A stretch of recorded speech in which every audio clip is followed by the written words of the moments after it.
ஒன்றும் ஆகலைங்க. ஆள் கீழே விழுந்துட்டாரு. வண்டி தான் டயரெல்லாம் காணுங்க. டிஸ்க் மட்டும் இருக்குது, முன்னாடி வீடே காணும்.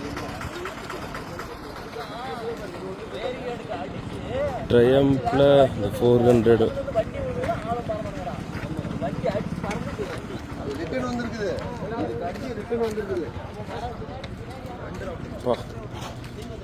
சரியான அடியாக. ஓ, இதில் வந்து அடிச்சிட்டா அப்படி. அதாவது நாங்கள் வர்றப்ப பேசிகிட்டு இருந்தோம், இப்படி நேரு வந்தால் யாராச்சும் போய் அடிச்சிடுவாங்கன்னு பேசிகிட்டு இருந்தோம். ஆனால் அதே மாதிரி நேரு வந்து கரெக்டாக திருப்ப முடியாமல் அடிச்சிட்டாங்க. இது கொஞ்சம் டேஞ்சரான இடம் தாங்க. இது எந்த இடம்னா? தருமபுரியில் பட்டர்ஃப்ளை பிரிட்ஜ். ஓ, பட்டர்ஃப்ளை பிரிட்ஜ். ரைட்ண்ணா. நாங்கள் காரில் வர பேசிகிட்டே இருந்தோம். ஓகேண்ணா. பெட்ரோல் ஃபுல்லாக லீக் ஆகிட்டு இருக்குது. இல்லைண்ணா, ஹீட்டுக்கு ஃபயர் ஆகிற போகுதுண்ணா. ஆமாம், ஏன்னா குப்புன்னு பற்றிடுங்க. ஆமாண்டா.